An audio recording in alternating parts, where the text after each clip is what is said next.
Good evening, ladies and gentlemen, students, members of the board. This meeting is a public session of the Council Rock Board of School Directors. This meeting is recorded by the Council Rock School District and may be recorded by members of the audience. First on the agenda is Pledge of Allegiance. Ms. Milliken, could you lead us in the Pledge of Allegiance or appoint someone to do so?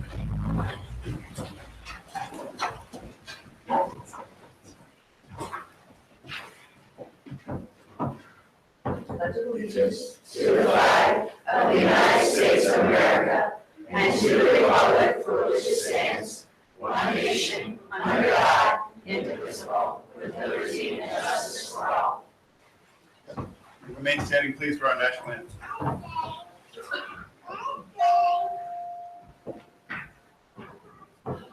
Oh, say, can you see, like the dawn's early light, what so proudly we hailed at the twilight's last gleaming, whose bright stripes and bright stars through the perilous fight, for the ramparts we watched were so gallantly streaming, and the rockets ran away, the boats were singing air, came through the night, that our flag was still there.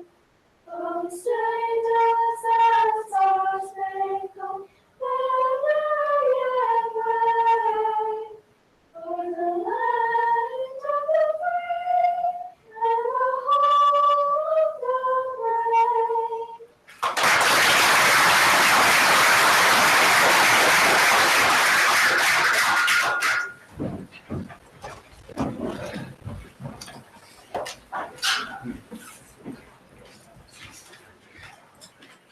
Thank you very much for that, and I think we're probably in for a seasonal holiday treat.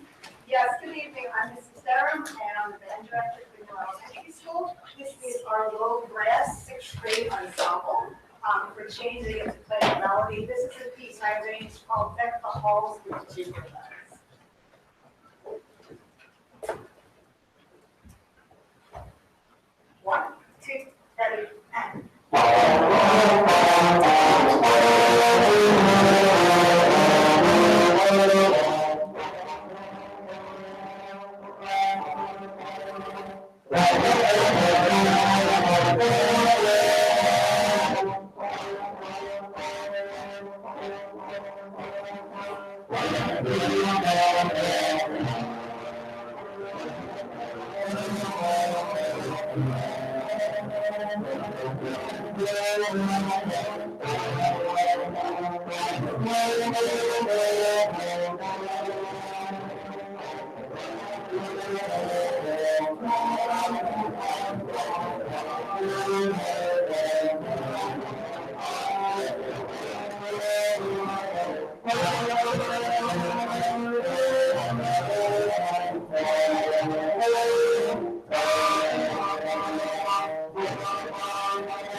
Thank you for that treat. I think that'll start to get us in the holiday spirit. Thank you very much. Nicely done.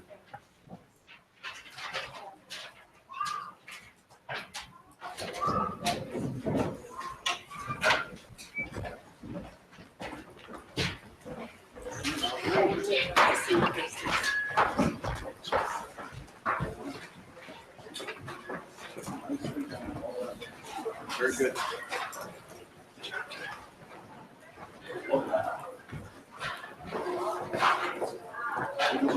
Hey, Rob, you get the chairs from there.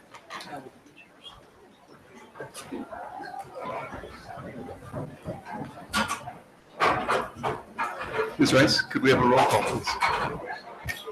Mr. Block? Here. Mr. Violet? Here. Dr. Foster? Here. Mr. Grupp? Present. Mrs. McKessie? Here. Mrs. Thomas? Here. Dr. Thorward? Present. Mr. Tate? Here. Mrs. Brooks? Here. Next on the agenda, the Council Rock High School South Student Advisory Board. Ms. Gormley? Good evening. I'm Susan Gormley, principal of the Council Rock High School South Class of 2017, and it is my absolute pleasure and honor to stand in for Mr. Funk this evening.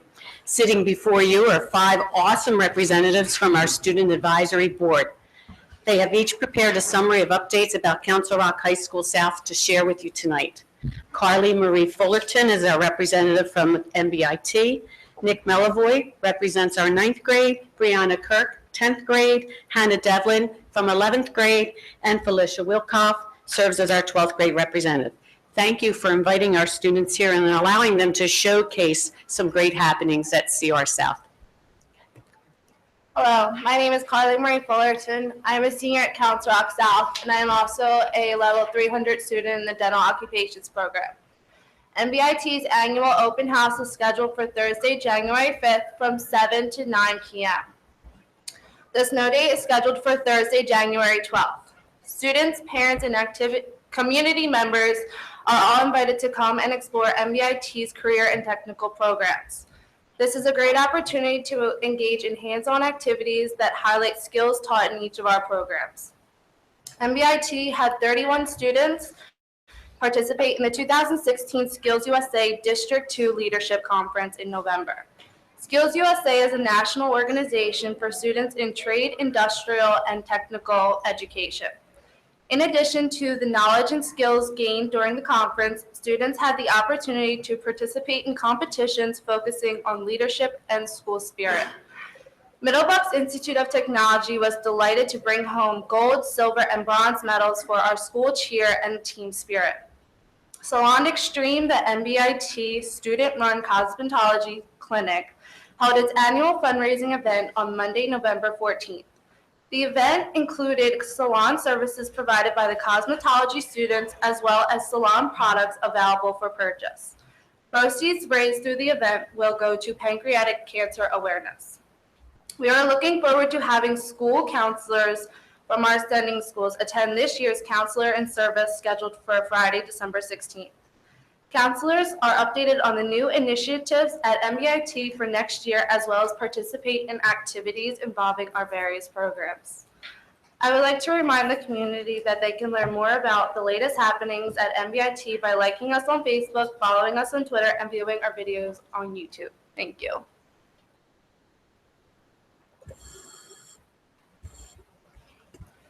Good evening, everyone. My name is Nick Milavoy, and I'm the 9th grade representative for the Council Rock South Student Advisory Board. It is great to be speaking with you again tonight about many more wonderful things that are going on at Council Rock South. I will be talking to you tonight about the athletics and their most recent achievements, Golden Wings' upcoming show, and the winter concert. Let's start with athletics.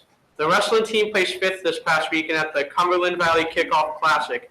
Zach Trempe and Joe Doyle were champions in their weight class. Both Zach and Joe have committed to wrestle at the Division I level at Binghamton University. The women's track team had a meet this past weekend at Ursinus College. South placed 5th out of 35 schools that participated. First place went to Madison Mateague in the pole vault and Marissa Kilgara from the 3000. The men's basketball team won the Hatboro Horsham tip-off tournament last weekend. They won the opener round 66-36 against Lower Moreland and had a comeback win over Hatboro Horsham in the championship game. They're currently now 2-0 and ranked 7th in the state in most recent preseason polls. The women's basketball team also had 2 wins this past weekend at the first annual Lady Hawks Tip-Off Classic. They defeated Chester High School in their first game 38-21, and then defeated a perennial power Downington East 31-26. Finally, the Council Rock South women's swim team won their first meet in convincing manner on Tuesday afternoon against Central Bucks West High School. The Golden Wings Theater Company will be performing their next show, Sweet Charity, at Council Rock South. Sweet Charity has over 50 high school age actors and will play the stage on Thursday, March 9th at 7 p.m., Friday, March 10th at 7 p.m., and Saturday, March 11th at 2 p.m. and 7 p.m. Tickets will be available in the upcoming months. The Council Rock South Orchestra and Choir performed last night at Council Rock South for their winter concert. They had a morning show during school and a night show. Congratulations to both groups on a wonderful show. It was nice to talk to everyone tonight. Thank you. Have a happy holidays and a happy new year. Good evening, ladies and gentlemen. My name is Bree Kirk, and I'm a 10th grade representative for Council Rock South Student Advisory Board. As we have all been abruptly notified by the weather tonight, 'tis the season. Yes, for chilly weather, but also for some other more pleasing things, such as hot cocoa, spending time with family, and like our friends from Goodnoe just reminded us, caroling. Recently, Council Rock South's selective choir has elevated caroling to a new level when they entered the B101 choir contest along with 9 other districts in the Philadelphia area. For the past 8 years, South has been accepted into the contest, which is an honor within itself. However, this year was particularly special because it is the first time that we made it into the final round for voting. The choir is composed of 25 select students who have been individually auditioned and practiced once a week. This same choir is the exact one that had the privilege of performing in the White House with the private audience of Michelle Obama just last year. The group's incredible rendition of We Three Kings earned them 3rd place in the contest and a cash prize of $1,000. The ensemble plans to use the money to purchase a hands-free water bottle filling station and install it in the music wing of the school. This will be the 3rd in the school and will definitely be helpful during the long nights of practice and performance for all of our musicians. Congratulations to all students and teachers involved. Continuing with musical success throughout the school, our orchestra has recently been invited to perform at the White House. This exclusive experience is one that South has been lucky enough to be a part of for several years and, of course, hopes to continue in the future. On a somewhat less exciting note, Keystone retakes took place the past 2 weeks and were offered to those students who did not receive proficient scores in the original testing. Students were tested on biology, algebra 1, and literature. At the last meeting, I mentioned how many students, including myself, reluctantly rolled out of bed on a Saturday morning to take the practice SATs. The PSATs offer a great opportunity for students to practice prior to the real test and gauge their individual points of strengths and weaknesses. South had 177 10th graders, 268 11th graders, and 20 additional students participate. This past Monday, scores were released, and students are now able to evaluate their scores and study more efficiently for the SAT testing that will be taking place at various times throughout the year. Thank you so much for your time this evening, and I look forward to speaking to you all in 2017. Good evening, everyone. My name is Hannah Devlin, and I'm the 11th grade representative for Council Rock South Student Advisory Board. Buenas noches. 2 weeks ago, students enrolled in Honors Spanish 4 experienced an intellectually stimulating art exhibit at the Philadelphia Art Museum. It was a day in the life of a citizen of Mexico during the Mexican Revolution. Students got to examine famous paintings by artists like Frida Kahlo and Diego Rivera, whom they learned about in class, and learned about the history behind many paintings from their tour guides. This field trip was a great cultural experience. Other news in Philadelphia regarding South was the Travis Manion Foundation Club's first community service project. A group of about 20 students traveled to Wharton Park to clean up the streets of Point Breeze, Philadelphia. Despite stopping at Shake Shack on the way home, the highlight of the trip for the students was serving the community. The club's next event will be caroling at Twining Village, a retirement home nearby, and entertaining the residents by playing cards and talking to them. They want to build on the momentum they've established and continue to improve the community with events each month for the rest of the school year. In science news, Delaware Valley Raptor Center is having a guest speaker at South on December 20th. Over 300 students from animal science and environmental science classes will be attending to learn about the fascinating world of raptors. The audience will also gain an understanding of ecological concepts such as predator and prey relationships. The speaker will bring live raptors, a hawk, a falcon, 2 owls, and an eagle to mesmerize the audience. While most people are looking forward to break, a select few of about 300 students are actually looking forward to coming back from break. The first Friday after winter break is the first trip to Blue Mountain for the Ski and Snowboard Club. Some may be dreaming of a white Christmas, but the club wants it to snow all winter long. Thank you for your attention, and I hope you have a wonderful break. Good evening, everyone. My name is Felicia Foran, and I'm the 12th grade representative from Council Rock High School South. I hope all of you had a happy Thanksgiving and are enjoying the holiday season. I'd like to tell you about a few fun events at South for the students. On November 19th, Council Rock South held its annual Winter Ball in the gymnasium. The event was a semi-formal dance, and this year's theme was South Goes to Hollywood.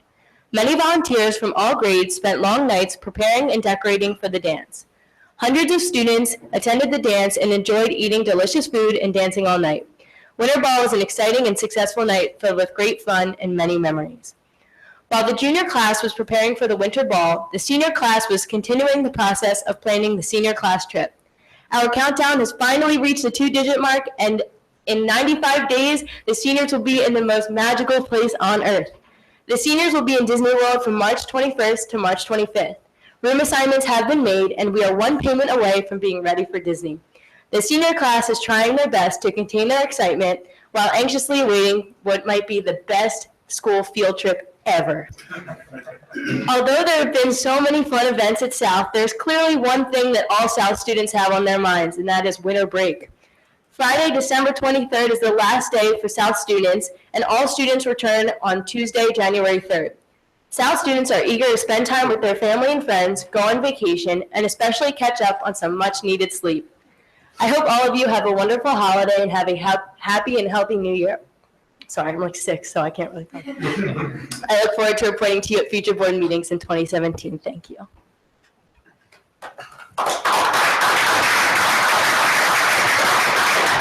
There you have it. We're very proud of these very articulate young people. Happy holidays. Thank you very much. It's great to hear what's going on at South, and it's great that it's done in such a creative and entertaining fashion. Thank you. Happy holidays. Moving ahead on the agenda, we have the superintendent's report. Dr. Fraser, please. Thank you, Mr. Tate, and good evening, everyone. First up for our superintendent's report this evening is a presentation of the Rick Moore Memorial Grants. So at this time, I would like to welcome Ms. Gail Acosta and our friends from the Council Rock Education Foundation, Ms. Marianne Malicious as well. Come on down. Welcome. It's nice to see you. Good evening. I'm filling in for Jill Chartliff, who could not be here, and I'm happy to do so. And this is Gail Acosta. At this time, we would like to acknowledge our new grant recipients for the Rick Moore Memorial Grant presented by the Council Rock Education Foundation. This grant has been awarded for the last several years in memory of Rick Moore, a beloved teacher and mentor to thousands of students in the Council Rock School District during his 24 years of teaching. Rick was passionate about social studies and also had a personal interest in supporting educational programs for students with low-incident disabilities. Rick passed away on May 3rd, 2013, but his legacy lives on in the hearts of his students and through this special memorial fund created to honor his memory. I am pleased to present tonight our newest recipients of the Rick Moore Memorial Grant. Special thanks to our Council Rock Education Foundation Grant Committee members for your time and dedication to this vetting process each fall. So on that note, please allow me to introduce the following awardees. First, Mr. Jack Fitzpatrick, Social Studies teacher at Richboro Middle School for technology to support project-based learning at Richboro Middle School. Funds will be used to purchase 10 Chromebooks for project-based learning for 7th grade students of Richboro Middle School. Students will gain knowledge and skills by working for an extended period of time, researching, investigating, and responding to authentic, engaging, and complex questions, problems, or challenges, culminating in a multimedia presentation. Congratulations.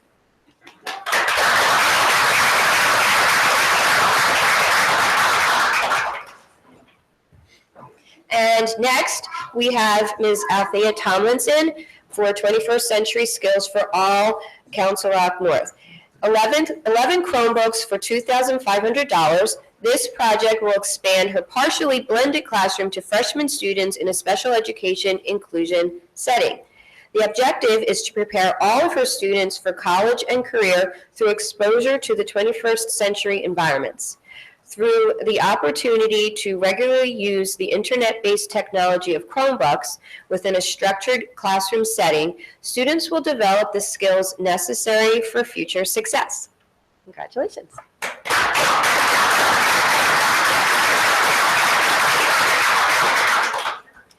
Dr. Frazier, would you like to join for a picture, please? My pleasure. Thank you. Thanks, everybody.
Congratulations, Ms. Tomlinson and Mr. Fitzpatrick.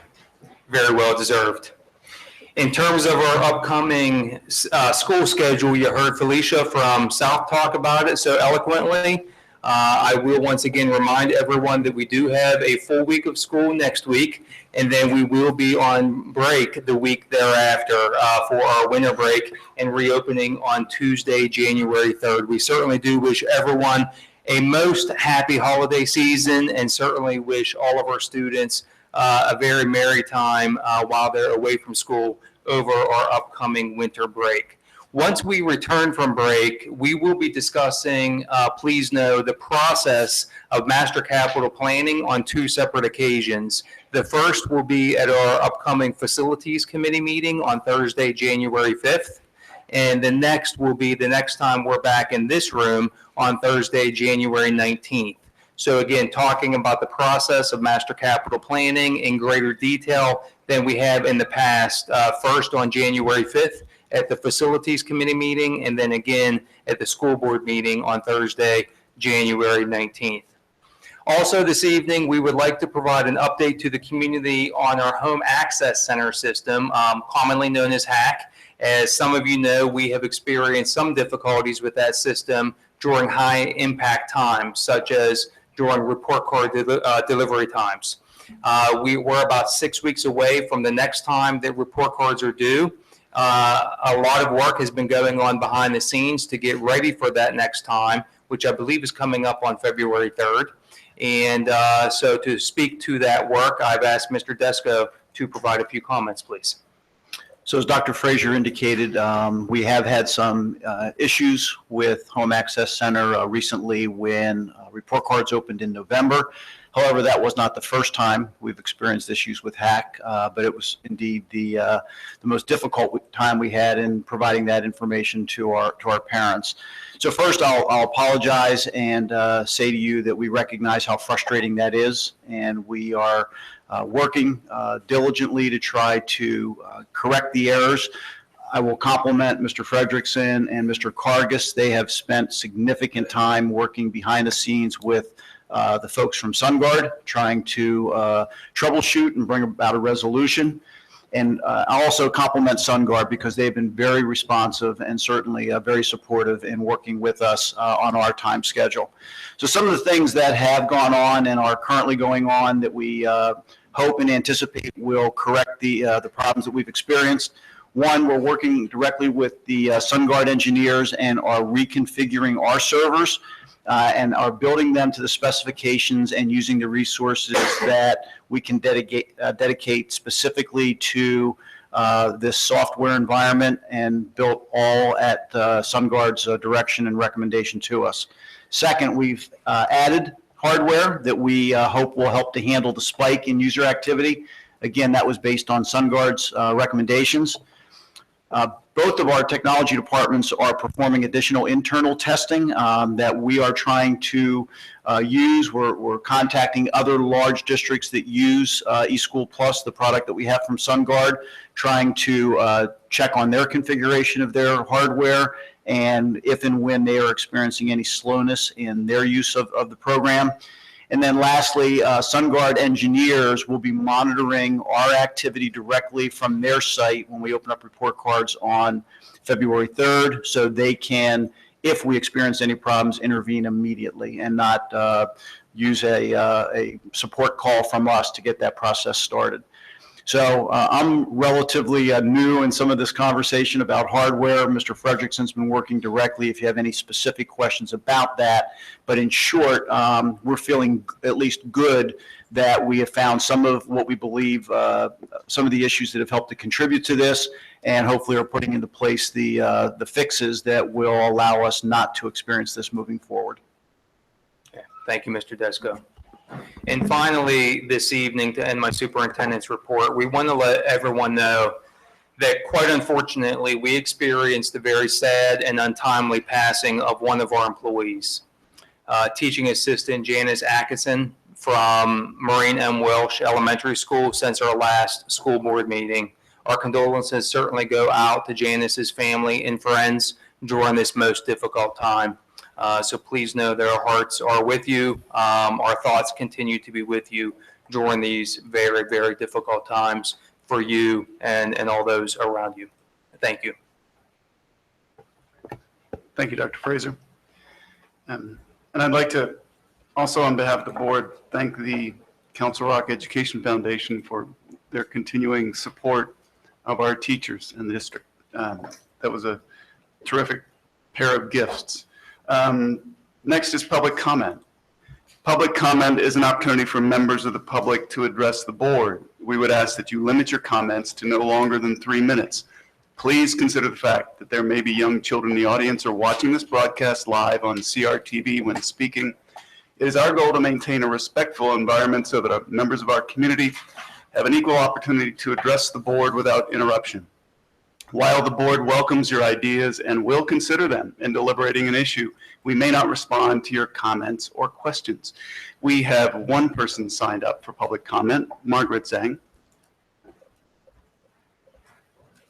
And of course, we would welcome any other public comment. It's not necessary to be signed up, but thank you for signing up, Margaret. All right. Well, I'm Margaret Zhang from Council Rock North High School. And well, after listening to the academic standards meeting recording, I felt that the board should consider student input when planning next year's school calendar. I feel guilty for not attending the meeting myself, but I realize I can hardly be judged representative of students in general. So with the help of the teacher in charge of the CRN newspaper, I had teachers at North encourage students to take a survey concerning calendar issues on Wednesday or Thursday this week during homeroom. 171 students, including 42 freshmen, 42 sophomores, 23 juniors, and 64 seniors, took the survey.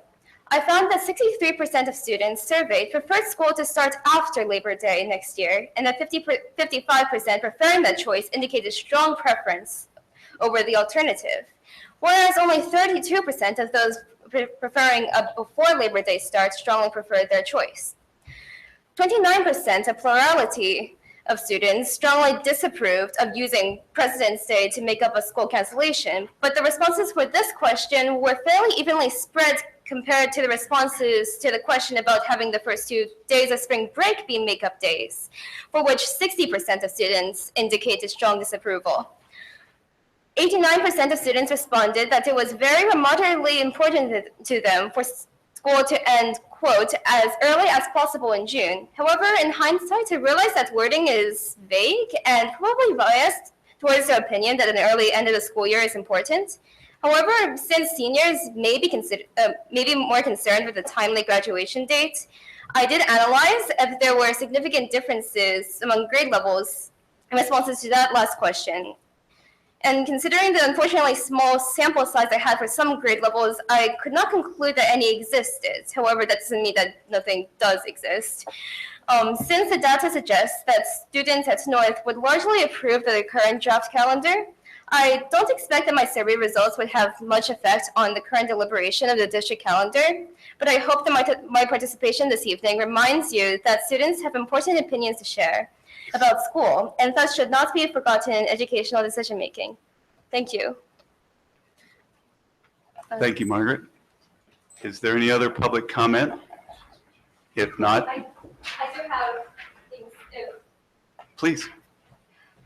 I made graphs from my survey data too, so Thank if you wanted to review them. We'll share. Thank you very much. Nicely done. Smart use of statistics. That's a perfect segue, thank you, Margaret, to our next item on the agenda, the discussion item, the first reading of the 2017-2018 school year calendar. Mr. Desko, please. Yeah, so at our academic standards meeting, we reviewed 4 different versions of the calendar, and what was decided was to bring forth this draft that was basically one of those calendars presented with a couple of modifications. And what I would like to do is just quickly highlight some of the components of the calendar and then certainly answer any questions you may have. Before doing so, the calendar is available on the website, as well as an opportunity for the public to provide any input or suggestions through our email calendar@crsd.org. So the calendar that is before you is an after Labor Day start. So it would be a Tuesday, September 5th for students, being the first day of school.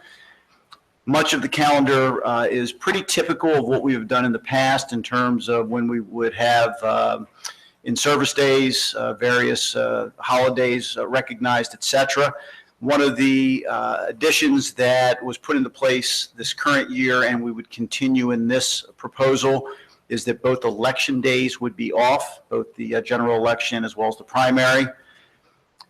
What was referenced by the speaker was a slight change in how we would provide makeup days should we experience cancellations. And the President's Day holiday, which next year in February in the 17-18 calendar is on February 19th, that would become our first makeup day should we experience any cancellations prior to February 2nd. So it would provide a couple of weeks notice for people that we would not have that as a holiday. It would be a regular school day. We would then go to what has been done traditionally by adding days at the end of the school year in June. So we would do the next 5 days, should we experience that many, and extend the school year in June by 5 days. But rather than continue to extend in June, if we had a significant number of cancellations, we would go back to the spring break and use the first 2 days of the spring break, and they would be days 7 and 8. And again, we've actually built in up to 10 days in this calendar, which would be a pretty extreme event, but we have had that in past years periodically. We would then go back to June again and continue to extend the June calendar. I do want to point out that in the current calendar, what we've done, which is a little bit different, is we've picked the last day of school being day 180. And we would extend beyond that if we need to add days to that calendar. In previous calendars, we've built in the 5 days and we've deducted those days. Moving forward, we're hopeful this will be a little bit clearer so everybody knows with no cancellations when the last day would be in June, and then should we experience cancellations, how they would extend that. So I'll certainly answer any questions that you may have, and turn it back over to the board.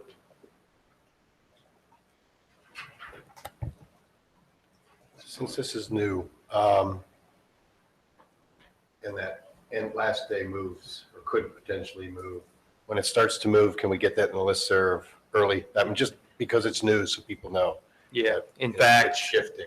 we'll have a listserv going out tomorrow Okay. about this. The calendar will get posted also to the website Right. tomorrow, so we'll communicate all of this, Yeah. a whole new orientation to this approach to the calendar, as early as tomorrow, inviting draft feedback over the next 4 weeks. And then, once again, pending board approval next month. We'll do so again. Assuming we go with this, then as you cancel school, I'd like at the bottom of those notes to say, and the last day of school is now. Yes, So, yes, so that we can keep people informed. exactly. Anyone else? Very good. And public comment can be directed by email to Mr. Desco, Dr. Fraser, the board. We have a separate website, and this will be in the listserv tomorrow as well, and it'll also be on the website. It's calendar@crsd.org. So we'll use that. Great. We'll use that email address. Thank you very much. So that'll be on the agenda for board consideration and possible approval on the 19th of January. Very good. Next up on the agenda is the consent agenda. Dr. Thorwald. I move to approve the consent agenda items A through H as contained in the attachments to the agenda, subject to audit. Second. Are there any objections? I had a comment. Please. So regarding the item C, the Detweiler Family Medicine and Associates, so that's to provide vaccinations for Council Rock School District staff, which is great, like flu vaccinations, is my understanding. Now, all of us get mailed to our homes the American School Board Association magazine, and in one of their recent issues, they were talking about the value of school districts providing flu shots to students. And I was talking to some parents, and no surprise, it's often really difficult for parents of young children to fit vaccination in when the school, the schools are open, they have work, like where do you fit it in? And so I think every single year there's probably a significant number of children that go unvaccinated for flu because you just can't fit it in and it slips away. So I was thinking we're doing it for the staff, which is fantastic. School Board Journal, national level says it's something we should consider. And so I'd love for us to look at that. Thanks. The Bucks County Department of Health regularly schedules free flu vaccines for Bucks County residents 3 and older. In past years, I participated in this as part of practice for a pandemic response. We held them at various high schools. We held them at South one year. And it's an opportunity both for the Bucks County Health Authority and all the health department and all the associated police departments to work together, because in a pandemic response that would occur. So while it is something we might be interested in looking at, I do suggest as well to parents that most health insurance now under the Affordable Care Act are required to provide vaccines of this nature, preventative medicine such as this, without fee and without deductible. And further to that end, to check with the Bucks County Health Department. This year, flu vaccines, all in the past, were in September 24th, October 1st, and October 15th in Quakertown, Levittown, Doylestown. So they are available. But lastly, I'll close with this. I'm very pleased that we were able to contract with the Detweiler organization to provide this to our staff. And it is covered. It is no cost to the district per se, as it's covered as an insurance item. Detweiler will be collecting any fees from healthcare insurance companies with which we deal, or that we deal with and provide ourselves. Thanks. Thank you, Mr. Rupp. Thank you, Dr. Foster. Anyone else? Do a motion in a second? I'll just be continuing my no vote on the treasurer's report. Just wanted to remind you so you can do a roll call vote. Thank you. Could we have a roll call, please, Ms. Rice?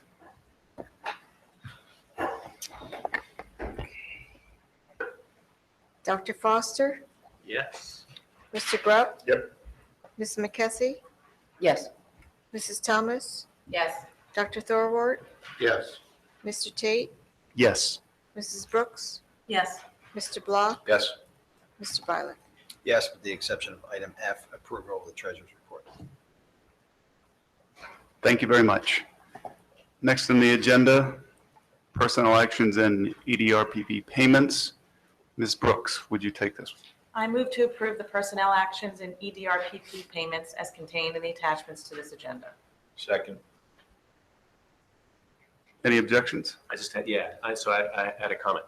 So following up from my last no on this, I'm just going to be a no until I understand our hiring practices in more detail. And if we ever want to split out in the personnel actions, the new hires or appointments from the rest of the stuff, then I could be a yes on part of that.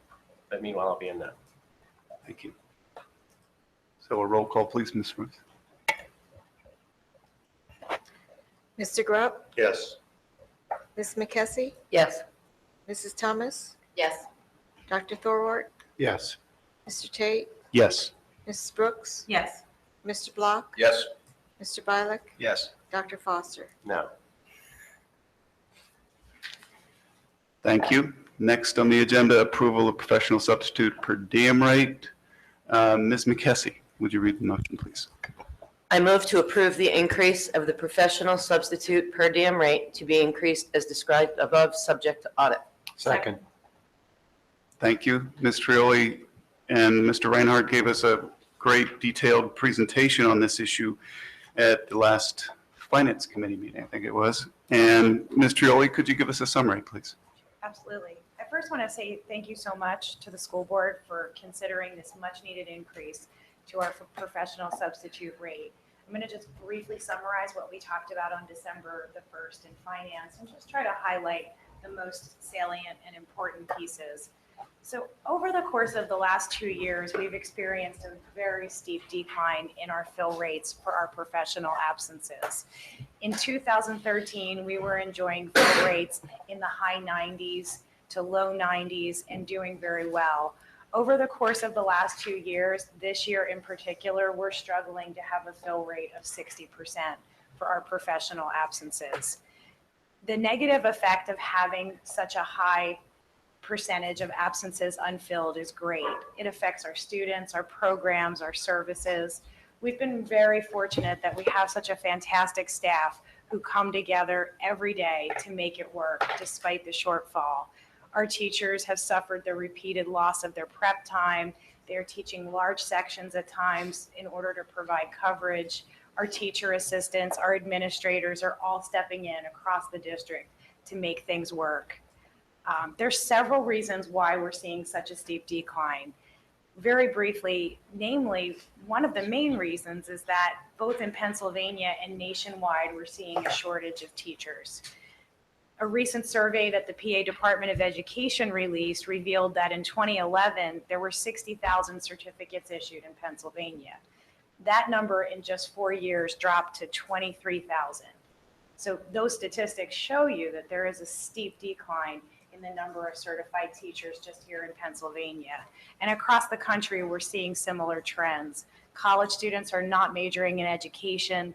They're choosing other fields of study, and we're seeing the same types of drop in the number of students. There are other impact factors as well that we looked at in depth in December at finance. The rise of the third-party companies who employ substitutes in our region are definitely impacting our ability as a direct employer to attract and retain our substitutes. Our competitors, the third-party vendors, are able to hire retirees. They're able to bring on board Piecers annuitants where we cannot. We're not able to employ any retiree to substitute in any capacity. The Affordable Health Care Act has also caused us to curtail the number of hours that we can allow our substitutes to work. Our third-party competitors are able to employ substitutes for 5 days a week where we can only use them for 4 days a week. Additionally, Council Rock has one of the lowest rates of pay in the entire county for professional substitutes. Right now, there are only 2 districts, well, actually 1 district and the Bucks County Technical High School that fall below our rate of pay. So our neighbors, districts in our region, are paying anywhere from $15 to $20 more per day for the same pool of employees. Substitutes work largely across the county. We have right now 214 professional subs working in our district. 108 of those work in our neighboring schools as well. So as you look at the numbers and talk about where we are in relation to the others, we are definitely at a disadvantage having a per diem rate of $80 per day. We've taken some efforts here locally before coming to you to ask you for an increase in pay to try to increase our substitute pool. We've streamlined our application process, we've expanded our outreach programs, and we've also expanded our recruitment of substitute teachers, students, and student teachers. We've been bringing at least 6 to 7 new subs to you at each board meeting and the personnel actions, but clearly with a 60% fill rate, we need more than that. So we are very hopeful that by increasing our rate of pay to $100 per day for days 1 to 40, and then thereafter $105 per day, we are truly hoping that we'll be able to attract new substitutes, retain those that we have, and entice our subs to stay with us rather than going to our neighbors. We know that the rate increase will help ease the shortage, but we do anticipate that additional measures may be needed. And we will continue to look at this closely and be back in touch with you to let you know how we're doing and how things are going. And again, I really do thank you, and I know that our substitutes and our teachers are grateful that this is being looked at tonight. Thank you. Comments, questions? I've got a comment, a couple questions. The presentation we had at the December finance meeting was very good, and it was very thorough. I would suggest, I thought we had agreed to put a note on the agenda where the public can reference that committee meeting on YouTube. So I would just suggest that going forward, so we don't have to, so we can answer questions, let's put it that way, before the public has follow-up questions, they know where they can get it. And I think it's indexed too, so you can, if you want to, you can even reference the time that it's on there. That's my comment. My questions are this. Bob, can you remind me of the additional costs of this increase and how we're funding that? Please. I did an analysis based on 2014-15 absenteeism. And at that time, I think we were had about 76% fill rate. I then made calculations based on 100% fill rate, and I compared what the cost would be at $85 and then what the cost would be at $100 and $105. And based on that information, which includes all the benefits and everything, it's an additional cost in a full year that we would be able to achieve 100% fill rate at the same number of absences as that year. It would be $182,000 additional cost than if we kept it the same. Although if we kept it the same, it's also going to be 60%, 40% less people working also, which is causing us a significant operation problem. And where's the 182,000 coming from? Well, if you look at our salaries and benefits each year, our salaries and benefits, in fact, last year, in fact, I just did this today, are underexpended by $1.6 million.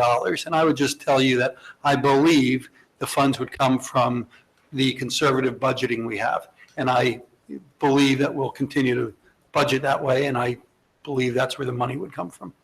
Okay. Very good, thank you.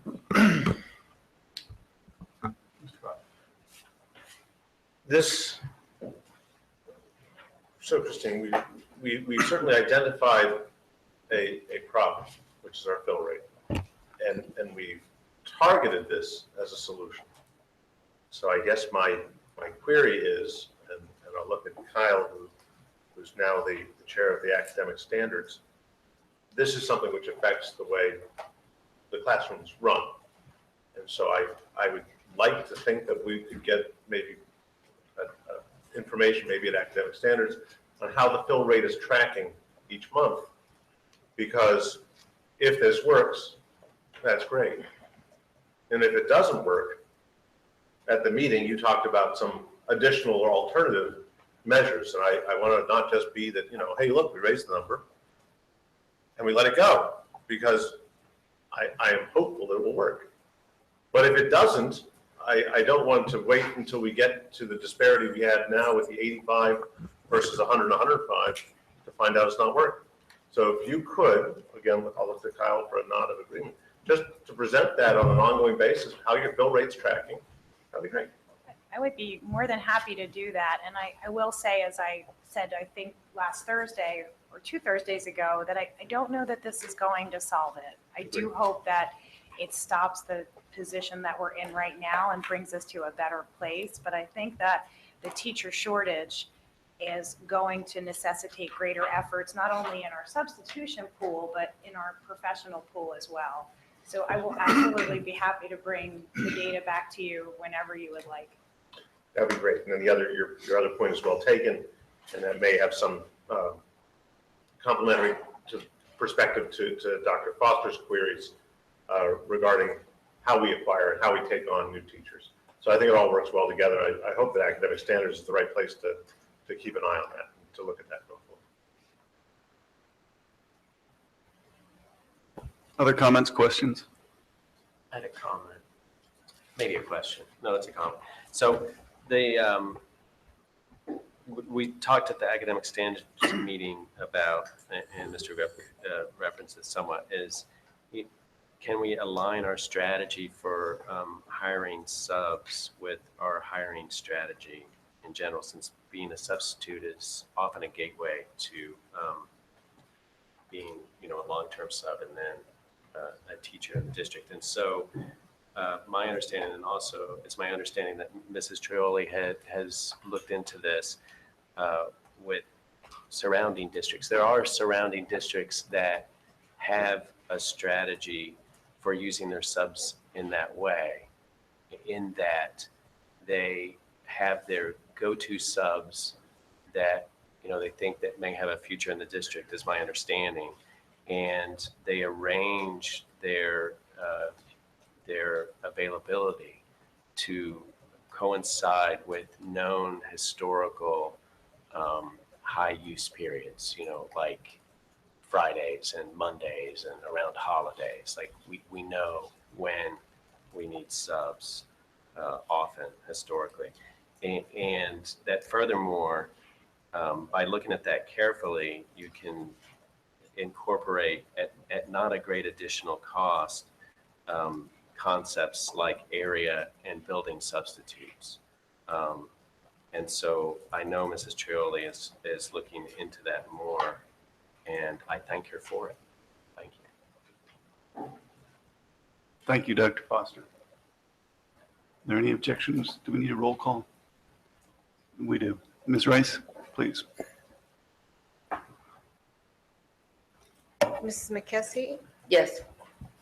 Mrs. Thomas? Yes. Dr. Thorwart? Yes. Mr. Tate? Ed vote. Mr. Tate? Yes. Mrs. Brooks? Yes. Mr. Block? Yes. Mr. Byler? Yes. Dr. Foster? Yes. Mr. Grubb? Yes. Very good. Thank you. Our third and final item for board approval is Approvals Act 1 Index Resolution for the 2017-2018 budget. Ms. Thomas, would you read the motion, please? Sure. I move to approve the resolution as found in the attachment to this agenda, indicating to the Commonwealth of Pennsylvania Department of Education that the Council Rock School District will limit local taxation to an increase no greater than 2.5% compliant with the Act 1 index. Second. Very good. Thank you. Mr. Reinhardt has a presentation, a brief presentation. Very brief. Very brief presentation. Thank you. We spoke about this at the December 1st Finance Committee meeting, and the board made a decision based on 2 alternatives. And the alternative we have up here is that we are going to pass the resolution tonight that we are not going to see the 2.5% increase in our tax rate, our real estate tax rate. The other alternative would have been for us to submit a budget and go after budget exceptions with the state of Pennsylvania. I just want to show you a few numbers tonight so you can put everything in perspective on what we're agreeing to. This is really just a calculation or an estimate of what I believe the revenue will be generated from what we could increase taxes by. I'm going to really point out two numbers. Right now, our tax rate is 117.77 mils. We're able to increase that by 2.5% or 2.94 mils. Should that tax rate, which the board is not saying this is going to be the tax rate at this point, they are just saying we can go up to that limit. So I'm not suggesting this is where we're going to be, but should we go to the maximum amount, it'd be 120.71 mils. That would generate, along with our assessed values going up, plus this increase, that would generate another $4.2 million of revenue that would be helpful in supporting our budget. One thing I want to tell you about the budget tonight is, I'm not sure if anyone read the newspaper, but last year when I was doing my projections, I increased the PSER's contribution rate in future years to 32% because I believed that that was the highest it was going to go. Well, unfortunately, we've been notified now that next year's contribution rate is going up to 32.57%, and is probably going to go up all the way to 34 to 35% now, which was not something within the projections previously or anything that I saw previously. So the numbers have changed a little, and that will be reflected here in my estimate on the exception. If we would have went for an exception, but we're not, I can only see that we would be granted one exception, and that is the increase in the retirement.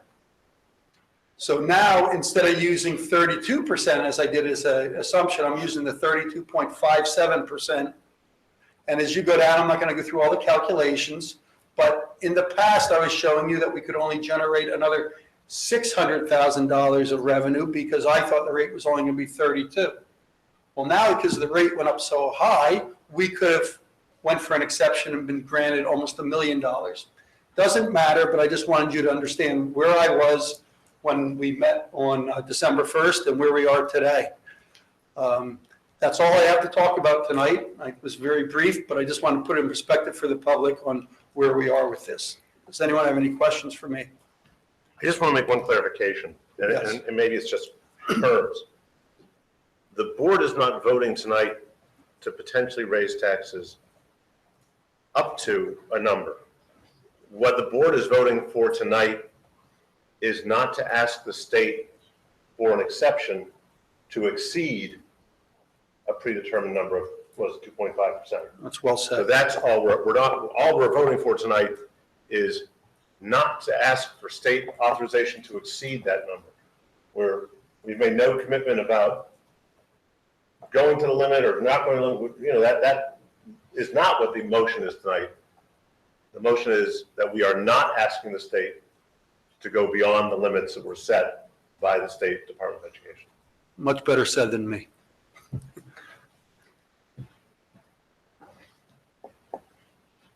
Question, comments?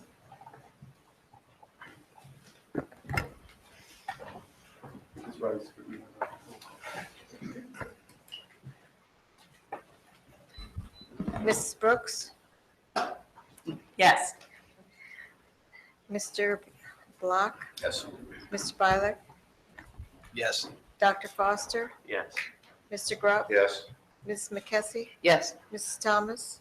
Yes. Dr. Thorwart? Yes. Mr. Tate? Yes. Thank you. Next on the agenda is Solicitor's Report, Joanne Summer, Esquire. I believe that you have the solicitor's report from Mr. Cox. I will report that he's on military duty, which is why I'm here. Thank you very much. Board items, old business. New business. I might have some new business, and I'm not sure if it's new business or a board comment, so I'll just take it here. I had a conversation with Dr. Frazier and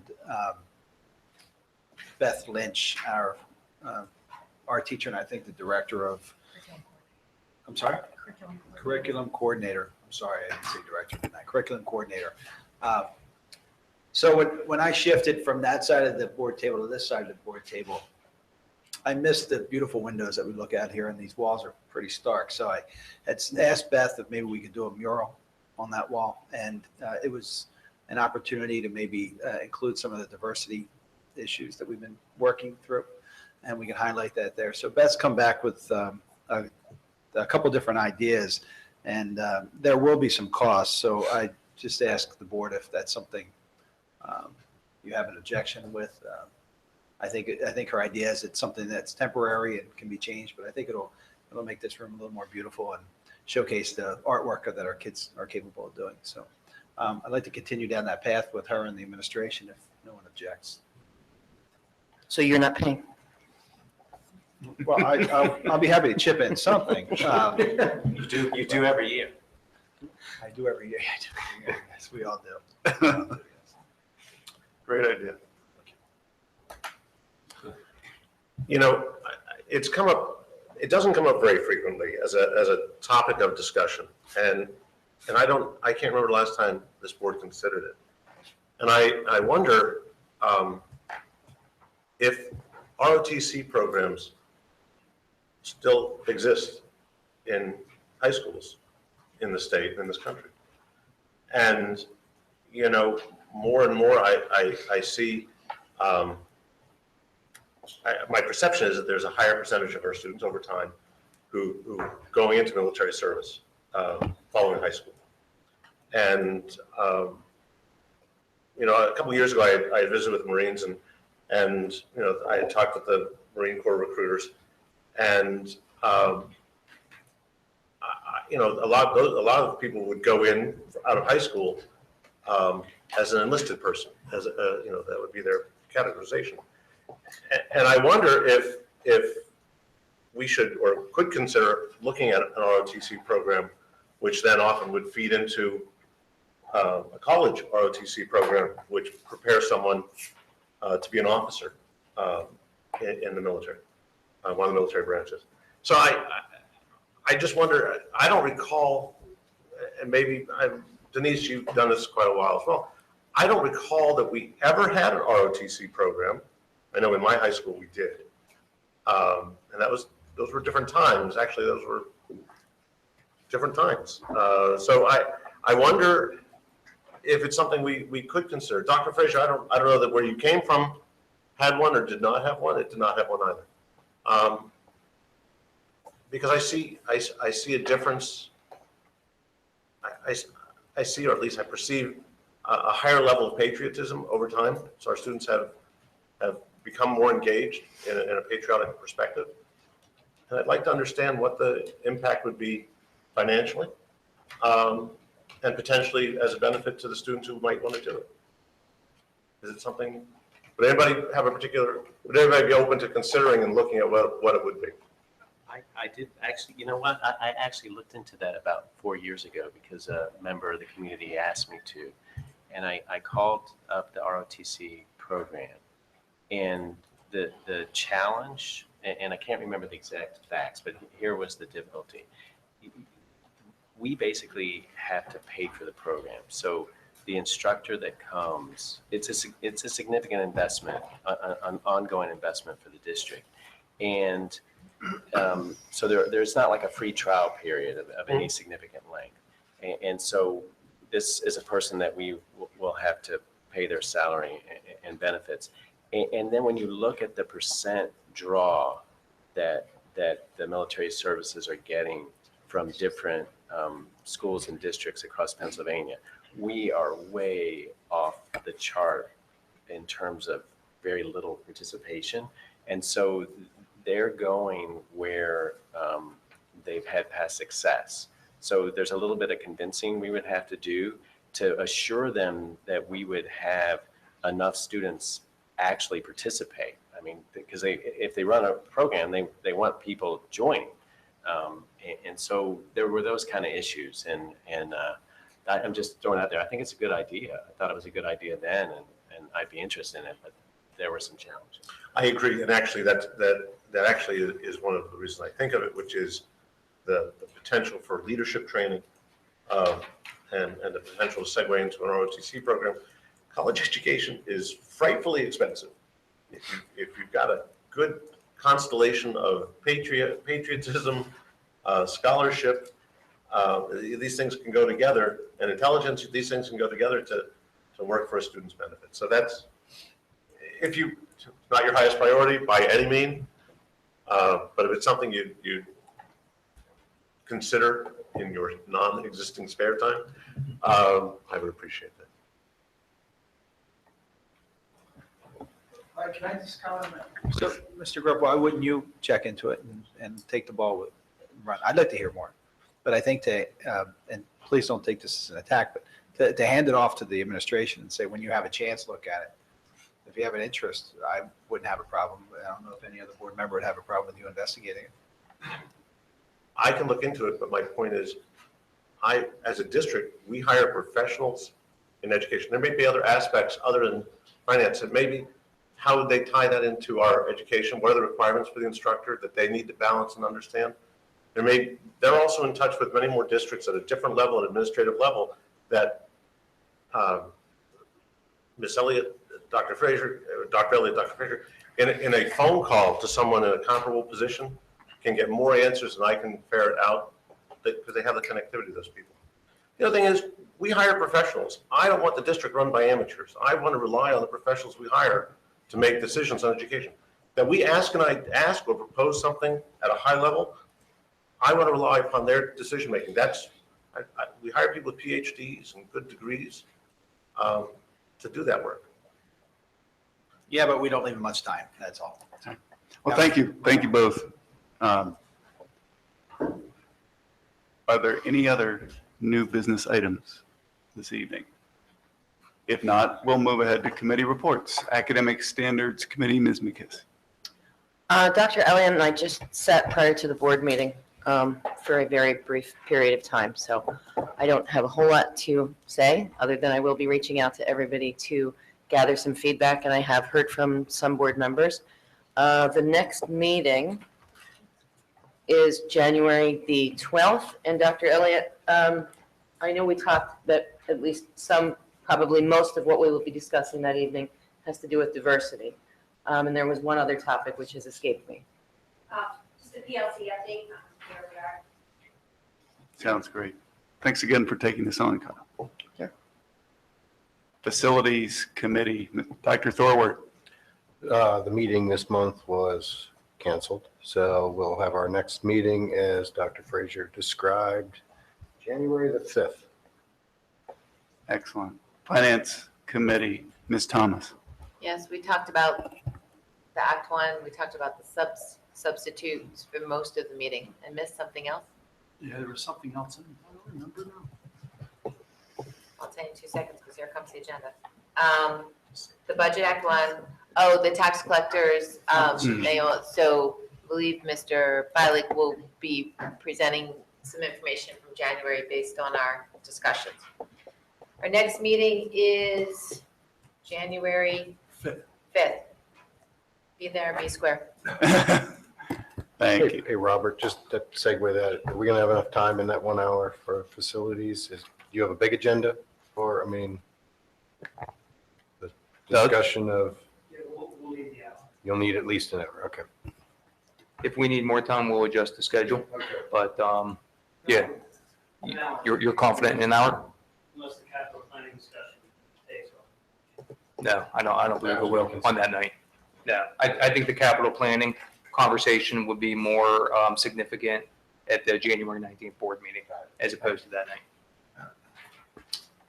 Middle Bucks Institute of Technology. So we're on holiday this month and relaxing.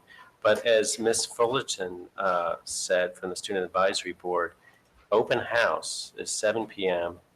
January 5th. So for those of us who aren't on the Council Rock School Board, you should totally attend and minimally, at least to get some incredible pies. You can go into the kitchen. All of the students will be busy making all kinds of things, including pies. And you can go and watch 3D printers printing in 3D. You can see all the programs. And even if you're not planning to send a student there next year, but maybe years in the future, or if you just pay taxes and want to know what career and technical education is all about, go. It's at 2740 Old York Road. It's well worth it, 7 p.m., January 5th. Thanks. Terrific, thank you. I went out of order. Pardon me, Mr. Rep. Policy Committee. I thought you were holding it for yourself. No, I'm sadly, I can give see that it up. here from here. Those things that we've dealt with before, or that we've handled before, have been before the board before.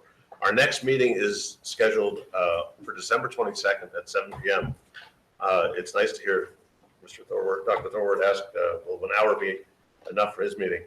I doubt that an hour will be enough. We are looking at 13 different policies on that evening, with some discussion regarding objectives and some input on processes and priorities preceding our discussion of 13 policies. Our policies, we are working through the manual, primarily through the segment, which is the 100 segment, which is the overarching section of our policies. I invite people to, if you like sausage or policy being made, don't watch. Comprehensive planning, philosophy of education, mission statement, charter schools, field trips, extracurricular activities, interscholastic athletics, class size, religion in the schools, home education programs, extracurricular participation, home education, extracurricular participation by charter, cyber charter students, standards for persistently dangerous schools, and standards for victims of violent crime. What we do appreciate within this is many of the policies that we review have components which come either from state or federal regulation, and we do welcome the participation of our board council in those meetings to help guide us through. Thank you, sir. Bucks County Intermediate Unit Number 22 representative. Mrs. Brooks has decided to take this on. My first meeting will be on January 17th. Thank you very much. Council Rock Education Foundation Liaison, Mr. Byron. Well, we had a great presentation tonight, as we all saw. Was that $5,000 that we had? Fantastic. The next big event is the Duel. That is March 10th, 2017, at 7 p.m. at the Fuge. So this is dueling pianos, and this will replace the Monte Carlo night. It's supposed to be a very exciting and trendy time. So the tickets are, I say trendy in a good way. The tickets are $35 a piece, and you can go to creducationfoundation.org to purchase your tickets. Very good, thank you. And finally, no, not finally, but public comment. Well, second round of public comment. Is there anyone who wishes to comment to the board? Excuse me, if not, then we'll move on to board comment. Is there any board comment? Going once.